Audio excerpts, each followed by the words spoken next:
Hello friends, स्वागत है आपनु मारा रसोड़ाना काठियावाड़ी स्वादमां। हूँ भावनाबेन राठोड। आज આપણે બનાવીશું ગુવારનું શાક। તો ફ્રેન્ડ્સ, રેગ્યુલર બનતા ગુવારના શાકને જ અલગ જ ટચ આપેલો છે। તો ફ્રેન્ડ્સ, એક વખત જો તમે આ શાક બનાવી લીધું ને તો વારે વારે આ શાકની ડિમાન્ડ આવશે, એટલું સ્વાદિષ્ટ આ શાક તૈયાર થાય છે। તો વિડીયો બિલકુલ સ્કીપ કર્યા વગર જોજો। વિડીયો પસંદ આવે તો વિડીયોને લાઇક, શેર અને સબસ્ક્રાઈબ કરી પાસે રહેલું બેલ પ્રેસ કરો, જેથી આવનારા નવા વિડીયો સૌથી પહેલાં આપને મળે।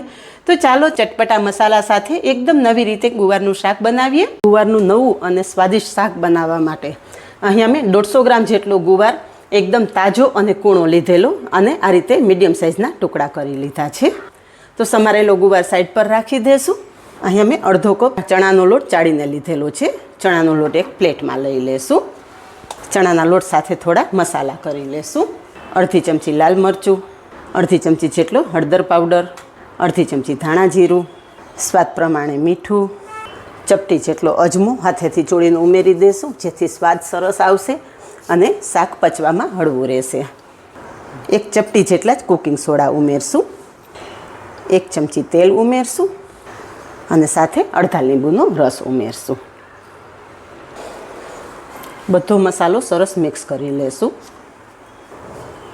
મસાલો મિક્સ કરી લીધો છે। થોડું થોડું પાણી ઉમેરતા લોટ બાંધશું। ચણાના લોટમાં ક્યારેય પણ એકી સાથે પાણી નહીં ઉમેરવાનું। ચણાનો લોટ બહુ ઓછું પાણી એબ્ઝોર્બ કરે છે, એટલે પાણી ઉમેરવામાં ખાસ ધ્યાન રાખવાનું। માત્ર 2 થી 3 ચમચી પાણીમાં જ આપણો આ લોટ બંધાઈ જશે। અહીંયા લોટ બાંધી લીધો છે। બાંધેલો લોટ સાઈડ પર રાખી દેશું અને શાકમાં ઉમેરવા માટે લસણની ચટણી બનાવી લેશું। અહીંયા મેં 6 થી 7 કળી લસણ લીધેલું છે। લસણ આપણે ખાંડણીમાં ઉમેરી દઈશું। લસણ સાથે ચપટી મીઠું ઉમેરશું, જેથી લસણ ઝડપથી ખંડાઈ જાય। લસણ સાથે 1 ચમચી લાલ મરચું પાવડર ઉમેરશું અને ફરી પાછું મિક્સ કરી લેશું। અહીંયા લસણની ચટણી તૈયાર થઈ ગઈ છે। તો હવે શાક બનાવી લઈએ। શાક બનાવવા માટે ગેસ પર કુકરમાં તેલ ઉમેરશું। તેલ ગરમ થતાં ચપટી રાઈ, ચપટી જીરું અને 12 થી 15 મેથી દાણા ઉમેરશું। બધું સરસ કકડી જાય એટલે ચપટી હિંગ ઉમેરશું અને તરત જ આપણે જે લસણની ચટણી બનાવીને રાખેલી છે ને એ ઉમેરી દઈશું। લસણની ચટણી તેલ સાથે એકદમ સરસ કકડાવી લેશું। લસણની ચટણી સરસ કકડી ગઈ છે। એક મીડિયમ સાઇઝના ટમેટાની પ્યુરી છે કુકરમાં ઉમેરી દઈશું। તો થોડી જ વારમાં ટમેટાની પ્યુરી પણ વઘાર સાથે સરસ મિક્સ થઈ ગઈ છે।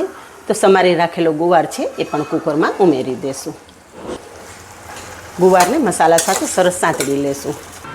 હવે બાકીના મસાલા પણ ઉમેરી દઈશું। સ્વાદ પ્રમાણે મીઠું, અડધી ચમચી હળદર, 1 ચમચી લાલ મરચું પાવડર। લાલ મરચું પાવડર 1 ચમચી આપણે લસણની ચટણી બનાવવા ટાઈમે ઉમેરેલો, અત્યારે 1 ચમચી ઉમેરું છું। લાલ મરચું તમારા ટેસ્ટ મુજબ તમે વધારે કે ઓછું કરી શકો છો।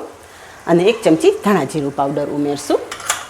ગેસની ફ્લેમ એકદમ ધીમી રાખી અને બધા જ મસાલા ગુવાર સાથે સાંતળી લેશું। તો અહીંયા 1 થી 2 મિનિટમાં તમે જોઈ શકો છો કે બધા મસાલા ગુવાર સાથે સરસ સંતળાઈ ગયા છે અને બધું જ તેલ છૂટું પડી ગયું છે।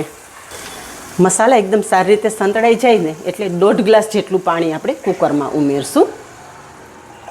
આ શાકમાં પાણીનું પ્રમાણ વધારે રાખવાનું છે, કેમ એ હું તમને આગળ જણાવીશ। હવે ગેસની ફ્લેમ થોડી ફાસ્ટ કરશું। હવે અહીંયા શાકની ગ્રેવી સરસ ઉકળવા માંડી છે। જે આપણે બાંધીને રાખેલો લોટ છે ને હાથેથી આ રીતે થોડો મસળી લેશું। હવે આપણે એક હાથમાં લોટ રાખશું। લોટને આ રીતે થોડો લાંબો લૂવો કરી લેશું અને કાતરની મદદથી આ રીતે કટ કરતા જશું। આ પ્રોસેસ ગ્રેવી સરસ ઉકળવા માંડે ને પછી જ કરવાની છે, એટલે તમને આગળ જણાવેલું કે કુકરમાં આપણે પાણી થોડું વધારે ઉમેરવાની જરૂર પડશે, કારણ કે ચણાનો લોટ છે ને શાકમાં રહેલી ગ્રેવી એબ્ઝોર્બ કરી લે છે। પાણીનું પ્રમાણ વધારે રાખશો ને એટલે શાક બનશે એટલે તમારું પરફેક્ટ ગ્રેવી સાથેનું શાક તૈયાર થશે। બાંધેલા લોટના આ રીતે મેં પીસ કરી અને કુકરમાં ઉમેરી દીધા છે અને ગ્રેવી એકદમ સરસ ઉકળવા માંડે ને પછી તમે આ રીતે પીસ કરીને ઉમેરશો ને તો બધા જ પીસ એકદમ છૂટા છૂટા તૈયાર થશે। હવે ગેસની ફ્લેમ આપણે ધીમી કરી દઈશું અને કુકરનું ઢાંકણ પેક કરી અને કુકરમાં 4 સીટી થવા દેશું। કુકરમાં સીટી થઈ ગઈ છે અને કુકરની હવા પણ રિલીઝ થઈ ગઈ છે। શાક ચેક કરી લઈએ। વાવ, શાકનો દેખાવ જુઓ ફ્રેન્ડ્સ, એકદમ મસ્ત શાક ચડી ગયું છે અને ગ્રેવી પણ એકદમ પરફેક્ટ છે. અહીંયા તમે જુઓ. હવે આ શાકને વધારે ટેસ્ટી બનાવવા માટે આપણે 1 ચમચી જેટલો ગોળ ઉમેરશું. થોડો ગોળ ઉમેરશો ને એટલે શાકના બધા જ ટેસ્ટને બેલેન્સ કરશે. પણ જો તમને ગળાશ પસંદ ના હોય તો ગોળ નહીં ઉમેરવાનો. અને 1 ચમચી ધાણા જીરું પાવડર ઉમેરશું. થોડો ધાણા જીરું પાવડર ઉપરથી ઉમેરવાથી પણ શાકનો સ્વાદ એકદમ સરસ આવે છે. ગોળ અને ધાણા જીરું આપણે શાક સાથે એકદમ સારી રીતે મિક્સ કરી લેશું. તૈયાર થયેલું સ્વાદિષ્ટ શાક સર્વ કરશું. તો ફ્રેન્ડ્સ, જોતાં જ ખાવાની ઈચ્છા થઈ જાય એવું આપણું આ શાક તૈયાર થયેલું છે. શું તમે ક્યારેય આ રીતે ગુવારનું શાક બનાવેલું છે? તૈયાર છે એકદમ સ્વાદિષ્ટ અને નવી રીતે બનેલું ગુવારનું શાક. આ જ રીતે બનાવો અને કમેન્ટમાં જણાવો કે એકદમ નવા સ્વાદ સાથે બનેલા ગુવારના શાકની રેસીપી કેવી લાગી. આજે બસ આટલું જ. મળીએ નેક્સ્ટ વિડીયોમાં. ત્યાં સુધી બાય. Thank you. બસ.